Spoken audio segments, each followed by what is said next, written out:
everyone, it's Living the Good Life, and I am finally coming through with a commitment that I made to show you a portion of my collection and how I display it. So let's get right to it. This is a corner of my living room, and in it I have a spoon rack that was made by my brother. He is very talented at furniture making, and he made this spoon rack in a Chippendale style for me, and I have a series of spoons in it.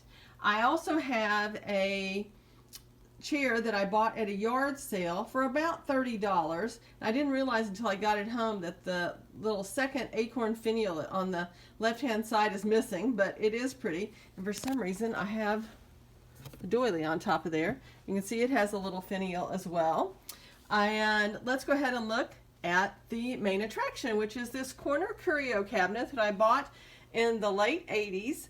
I was just getting started with my career, so an investment of $90, which I remember how much this cost, so you can tell that, you know, it was a big deal for me back at that time. And I went ahead and started putting some of the things in it. I didn't have as many things as I have crowded in there now, which are mainly RS Prussia, but a few other pieces of china and some crystal glassware as well. So let's go ahead and have a look at it. First thing is this top shelf. And I have something, a few of these pieces, I'll tell you now, you will have seen in previous videos. Some of them you will have not. The first one is a relish dish that I got earlier this year. You can tell I forgot to take the price tag off, and it was $15. It had a crack on it. I think I got it for about $10. But any kind of portraitware is very, very expensive, even to this day. And finding something like this in the lily mold with the double portraits of Madame Recamier and Madame Lebrun is very hard to find. It has the bronze highlights in those little pointy sections. So Tiffany finish is what they call it. And luckily, something that I got back in the late 90s, early 2000s is these matching lily mold bronze finished sugar and creamer. Has Madame Lebrun on it.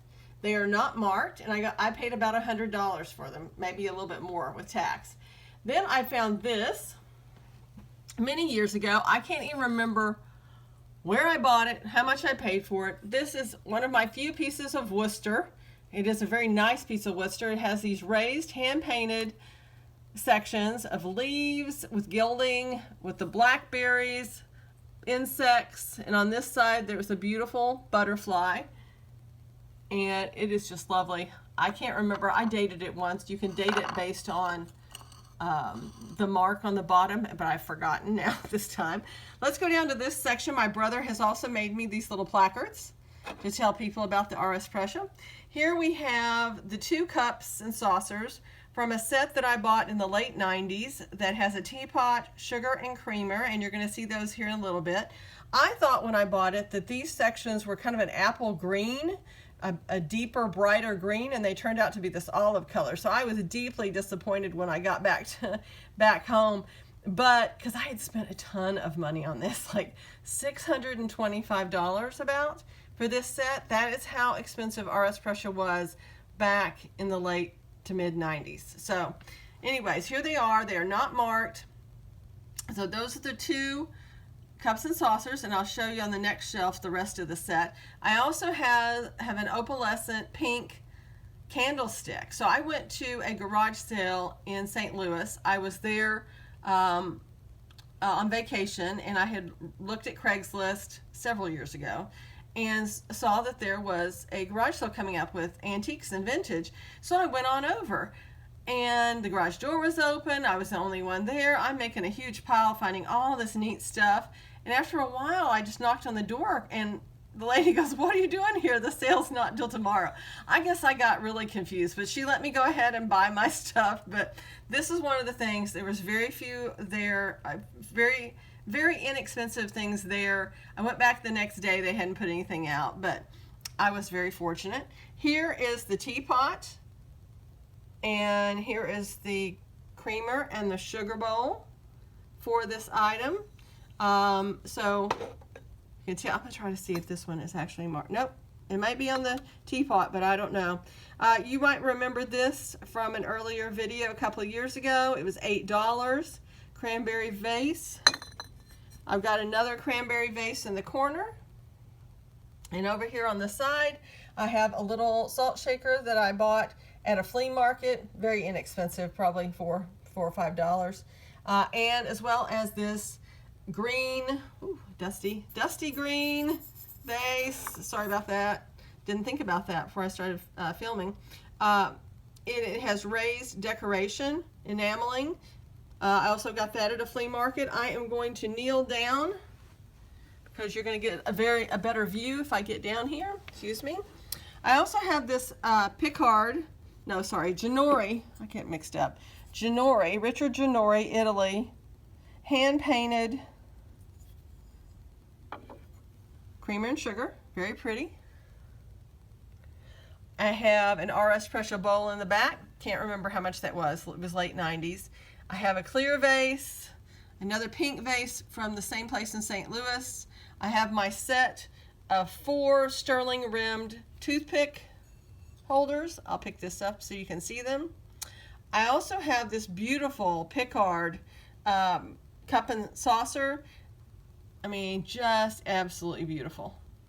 The gilding on here is immaculate. Here is the mark, but it's very hard to see. I'd had this a few years before I even realized it was Picard. There is the up close and personal, and it was $8. That was at an estate sale on the outskirts of St. Louis as I was coming home. Here is an RS Prussia cup and saucer. This would be RS steeple mold. It's kind of early. You can see how elaborate the handle is. There's no mark. I think I remember spending about $85 on that. Again, that was a late 80s purchase, so things can be very expensive that I purchased back then. I had to save a long time to get them. This is an RS Prussia heavy gold relish dish. I bought this at an estate sale at a town near where I live now. I walked into it and there was about 5 RS Prussia items on the table. I just kind of scooped them up and bought them all. And it was about $25. Here is another RS Prussia steeple mold. It might even be Sachs-Altenburg, which is a related China manufacturer. It's very hard for beginners to tell the difference, and even now, this one I'm not quite sure if it is or isn't. It has the cobalt border with the gold stenciling, and I bought that in the late 90s as well, and I can't remember how much I spent on it.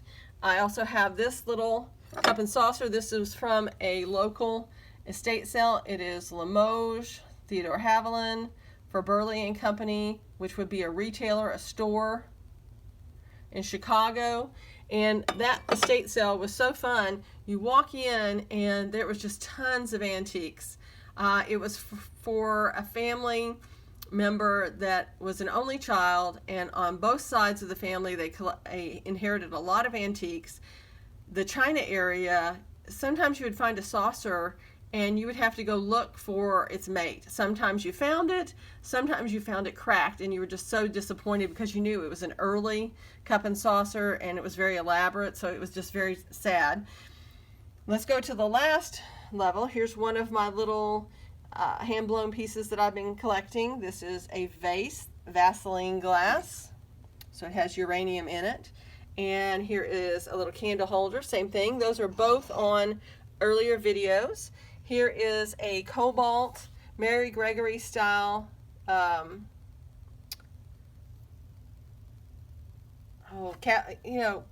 do you call it, on top of your vanity. So here is a RS Prussia plate that I bought. It looks black, but it's actually cobalt around the edge with the little stars painted in it. Again, early 90s, so I can't remember what I paid for it. Another cobalt vase, and lastly, another RS Prussia, probably RS steeple mold plate, and this was purchased at an estate sale. I think I paid about $30 for it. It has a lot of cobalt in it. Actually, this says Virsa, V-I-E-R-S-A, with a little crown over it, which is a related marking. And this is exactly the same kind of style that you would find from RS Prussia. So you kind of have to get the books and start studying to figure out what possibly the marks are that are related, so that when you run into the china, you know what it is. I see some people purchasing china saying, oh, it looks like RS Prussia, but until you start handling the china and really studying it in books, etc., that you can check out from the library or at least online, you won't really know the designs and the molds of the different china. But hey, that's how I learned, so you can too. So I hope you enjoyed everything. Please send me a message if you like this type of thing, and if you like this video, I would appreciate a thumbs up. Take care. Bye-bye.